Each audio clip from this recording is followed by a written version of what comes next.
The answer for chapter 5 multiple choice question which you wrote the test. Okay, so the first question is how many types of operators are there in Python?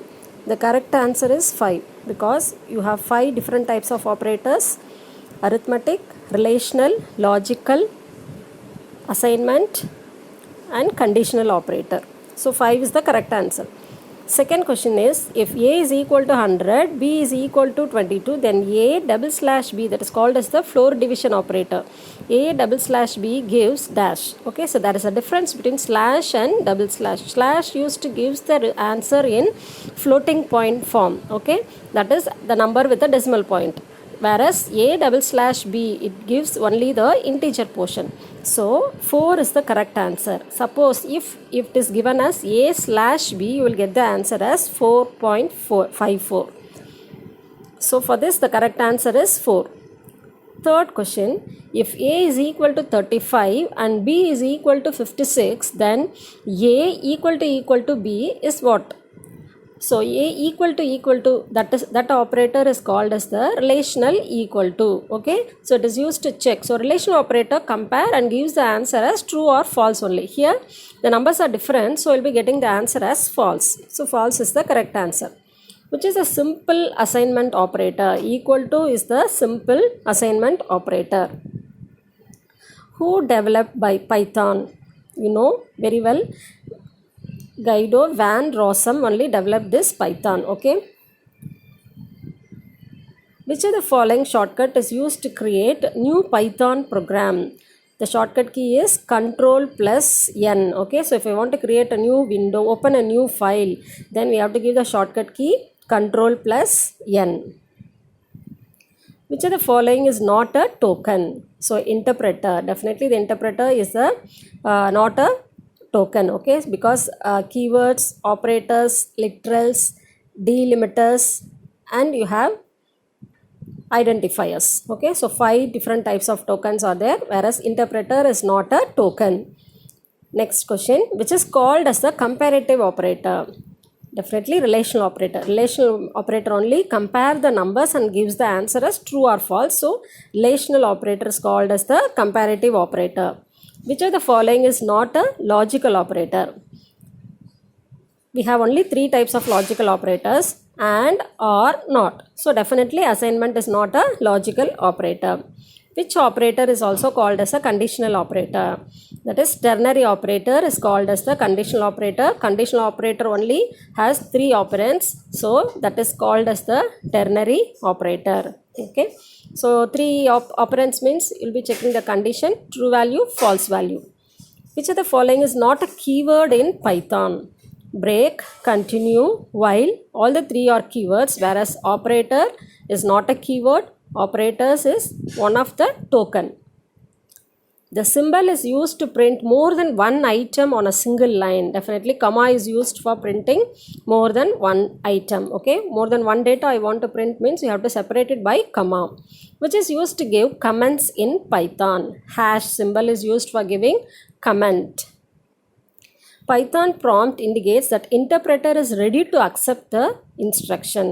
So what is the Python prompt indicates? The interpreter is ready to accept instruction.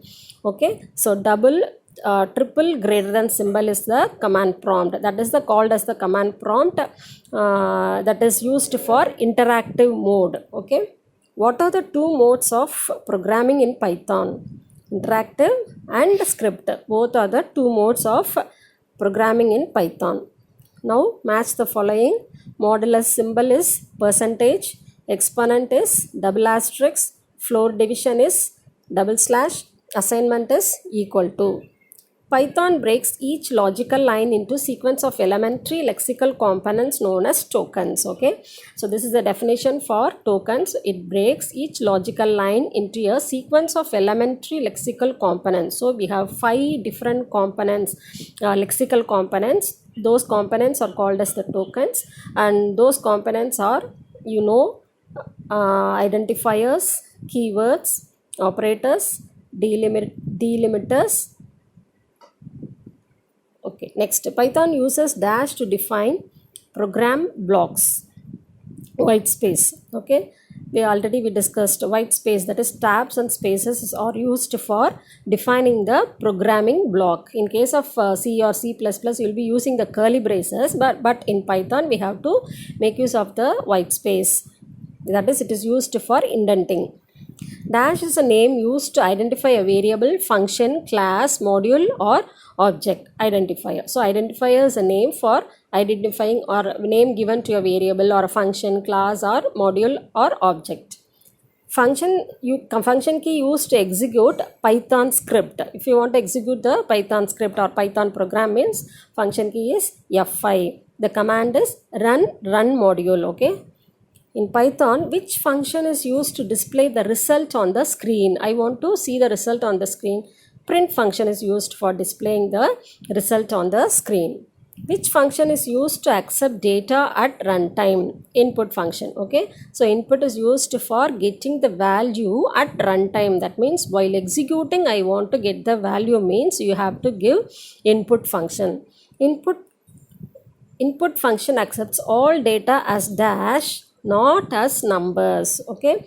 Input function accepts all the data as string only. It will be accepting the numbers. Whatever you are typing through the keyboard, that will be accepted as string or as a characters, a set of characters. So it won't be accepting as a number. So if I want to give the number for input function means definitely we have to make use of int function. Okay. So input functions by default it accepts everything as a string only. Dash is a raw data given in a variable or constant. Literal is the raw data. Okay, so literal is otherwise called as a constant. Numeric literals can belong to three different numerical types: integer, float, and the third type is complex. Okay, so integer, float, and you have one more numerical integer data that is called as the complex. In Python, a string literal is a sequence of characters surrounded by quotes. Okay, so a sequence of characters will be surrounded by quotes. That means it can be enclosed by single quotes, double quotes or triple quotes. As you know, triple quotes is used for multi-line string. Next, you have the same question also. Multi-line string literal is enclosed by triple quotes. Okay. A floating point data is represented by a sequence of decimal digits that includes a dash, decimal point. So floating point data will be a number with the decimal point in between. For example, 5.25. That is called as a floating point data. Which data has real and imaginary parts? Complex. Okay, this is the new data type which is included in Python programming. So the complex data will be having two parts, real and imaginary parts. For example, 4 plus 2j, that is called as a complex number. Which symbol is used for escape sequence character? Definitely we have to go for backslash. In C also you will be using backslash only. So character preceded with backslash is called as the escape sequence character. For example, /n. Next, 0x1a is dash type of integer. 0x, the number 1a is the number. Before that we have added 0x. So it represents hexadecimal. So for binary we have to write 0b. For octal we have to write it as 0o. And floating point means nothing to be represented. Simply if you write the number with a decimal point. And hexadecimal 0x. How many values Boolean data has? Boolean data has only two values, that is true and false.